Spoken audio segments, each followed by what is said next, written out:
안녕하세요.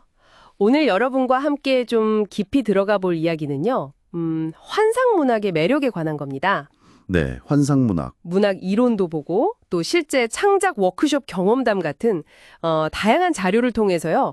환상적인 이야기가 도대체 뭐고 왜 이렇게 우리 마음을 끄는지 한번 파헤쳐 보겠습니다. 좋습니다. 이게 그냥 뭐 허황된 이야기가 아니라 우리 현실하고 어떻게 딱 연결되는지 그 의미를 같이 찾아보면 좋을 것 같아요. 네네. 자, 바로 시작해 볼까요? 보통 이제 환상문학이라고 하면 다들 막 비현실적인 세계, 뭐 용 나오고 마법 나오고 이런 걸 떠올리시는데요. 그렇죠, 흔히들. 네, 그 핵심은 의외로 우리가 발딛고 있는 이 현실하고 아주 가깝습니다. 아, 현실과 가깝다고요? 네, 여러 이론가들이 지적하듯이요. 환상성이라는 건 아주 평범한, 그러니까 일상적인 현실 속에 설명하기 힘든 무언가요.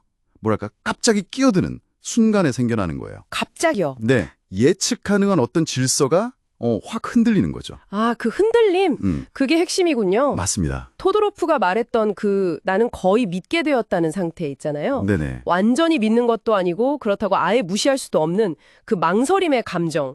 그게 바로 환상성을 경험하는 순간이다. 이런 거네요. 정확합니다. 그 망설임. 네. 저도 가끔 그럴 때 있거든요. 뭔가 이상한 걸 봤을 때 내가 뭘 본 거지? 하고 잠시 이렇게 멈칫하게 되는 그런 느낌하고 비슷한 걸까요? 딱 그거죠. 그 망설임이 핵심인데, 근데 더 흥미로운 건요.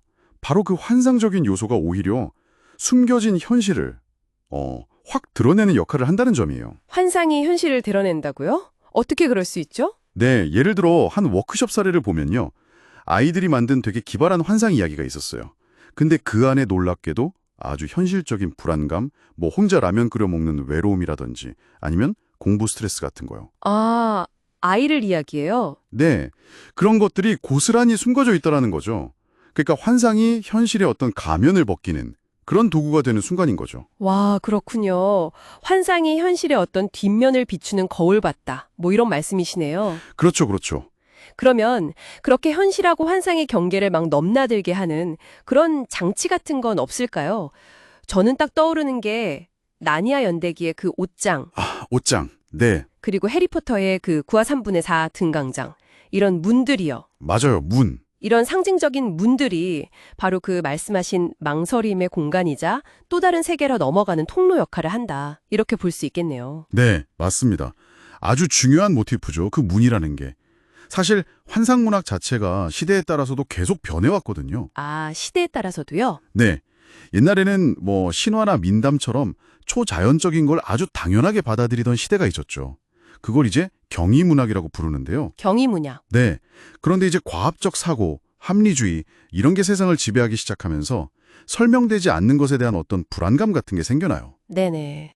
아, 프랑켄슈타인. 과학이 만들어낸 존재 앞에서 느끼는 어떤 혼란, 불안감, 바로 그 지점인 거죠. 그렇군요. 그러다가 이제 20세기로 넘어오면 또 양상이 달라져요. 어떻게 달라지나요? 카프카의 변신처럼 주인공 자체가 그냥 이해할 수 없는 존재로 변해버리기도 하고요. 아, 벌레로 변하는 거요. 네, 아니면 또 라틴 아메리카 문학의 그 마술적 사실주의처럼 아예 현실하고 환상이 막 뒤섞여 버리기도 해요.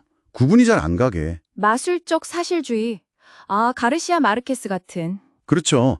백년의 고독 보면 막 죽은 자가 돌아오고 사람이 하늘로 휙 솟아오르고 그러잖아요. 네, 맞아요. 너무 태연하게 묘사되죠. 근데 거기서는 사람들이 막 망설이거나 놀라기보다는 뭐랄까 그냥 일상의 일부처럼 받아들여요.